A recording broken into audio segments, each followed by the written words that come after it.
welcome to iCreatLive. I'm Jimmy Hayes, I'm here with Ross Andrews and Stephen Ashby. Hi. And today we're going to be talking about Apple and their control over their products. As we all know, Apple develop hardware and software together in unison and create great products like this. But recently Apple have been using a new set of screws, which means that they're completely tamper-proof, which means if you want to get in and make changes to something you own, you can't really do it. So Ross, do you think that Apple's continued direction of trying to gain more and more control over their products is going to be a problem for those people that want to tamper and want to change the way their machines are working? Yeah, I mean, this seems weird. Essentially, we're having this podcast to talk about screws, talk about new screws. It's not that exciting on the detail, but when you look at the wider picture of it, yeah, Apple will historically love to control the products they make. They like to have every single degree of control over them, over the software, over the hardware, and this is another step toward it. I mean, a lot of people are going to be upset by it, a lot of people are going to have troubles, but there's going to be ways around it, there's going to be things you can do. I don't see anything ever being completely tamper-proof. I mean, the big news has been on the iPhone screws, where they're replacing the screws on the iPhone 4s. There's already one company that's bringing out replacement back plates, replacement front plates, and in it you get a screwdriver that fits Apple's custom screws, and you get a new set of Phillips screws. So when you get it, you take out the Apple ones, you put on your new front plate, back plate, and you pop in the Phillips set on the standard screwdriver. So, yeah, it's an issue, but we all know this about Apple. It's no big news. Okay, so you wouldn't change the way you feel about buying a MacBook Pro if you knew for a fact you couldn't ever change the hard drive or upgrade the RAM at any point? I don't think so. If you want, you know what you're going to get into when you're buying an Apple product. You know, you subscribe to their ideas of this is how it's going to be. You can't upgrade it, or if you want to, you're going to have to pay us to do it. Now, although that's quite restrictive for many people, people know that that's what you're going to get when you buy an Apple product. There are ways around it. Obviously, it avoids the warranties that they have. So obviously, they're pushing people to not do that. They really want them to keep it in-house. But I think it's going to make it more difficult for people who do want to change things. It's just going to make Apple more money, isn't it? Is this going to be a big problem for much longer? Because I mean, we're talking about the MacBook Pros, for instance. Yeah.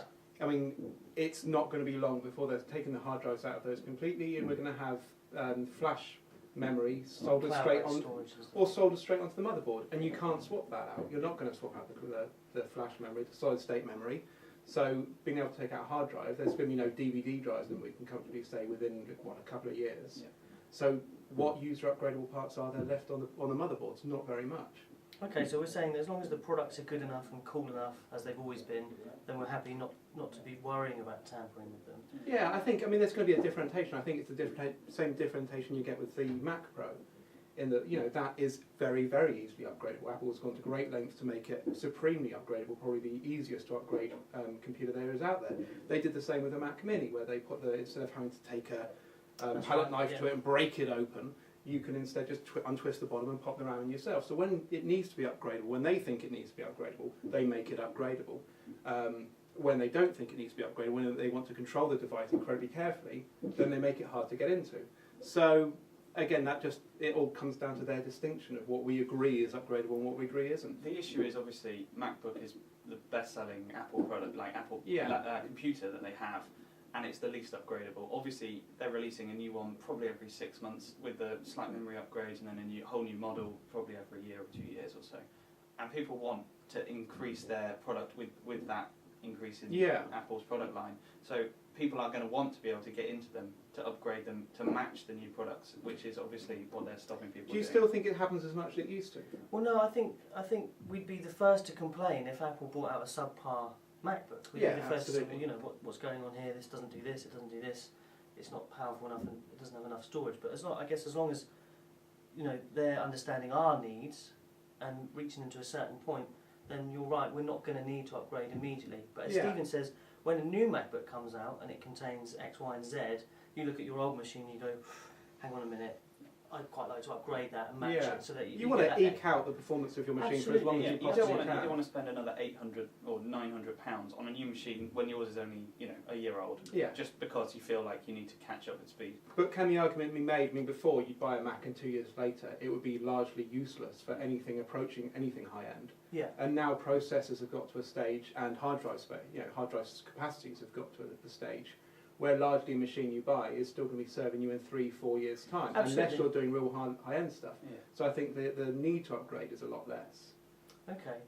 I mean, that's all fine with regards to MacBooks, but in terms of if we move back to the portable machines, obviously user upgrades are far less, but repairability is obviously going to be an issue.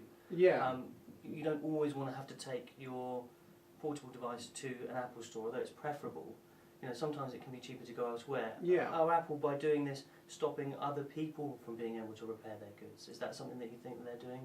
I can't see that a new type of screw is that hard to get around. Yeah, I think they're putting an obstacle in the way, Yeah, but surely people are going to start making the tools to deal with these screws. absolutely. Surely they're going to be on the market soon. Surely people who make a business out of fixing these things will continue to make a business. It's just another obstacle, a slightly annoying one, but I think it stops more the home upgrades. I think it's Apple trying to stop the people taking the back plates off, taking the front plates off, hacking them, that kind of market. I think it's to stop that rather than it is to stop the professional fixers. And one thing I was quite surprised about when the iPhone 4 came out was the ease with which you could take the back plate off.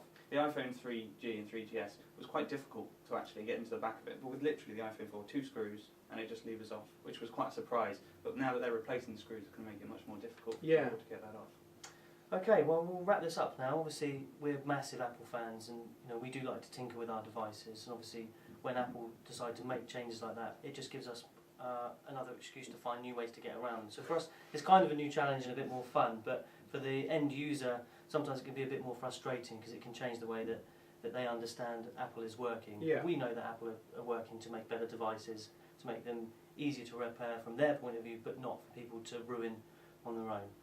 So, any final thoughts about that, Ross?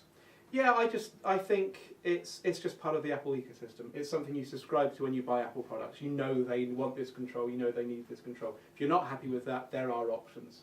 There's Android if you want mobile devices. There's PCs if you want computing devices. There are options. But if you want to go Apple, you have to put up with their control. Absolutely, Stephen? Yeah, it's the same. I completely agree with it, especially with the App Store. That's obviously very limiting in what they allow. Apple just want control over their products, really. In some ways it's fair enough. They obviously want to keep control of what their products are. They don't want people with messed up products in there that don't look good, because then when people see their product, they go, oh, well, what have you done to that? Whereas if it's a brand new product designed by Apple, they know that people go, that looks great, I might want one of those. So they just want control. So obviously that could be a problem for some people who want to have control of their own stuff. But for the majority of users, it won't actually matter. Yeah. For lower end users who just want to browse the internet or whatever, then their MacBooks are going to be fine for everyday use, aren't they? Okay. All right, well, that's another episode over for this week, and we'll see you again next week. Goodbye from me. Goodbye. Bye.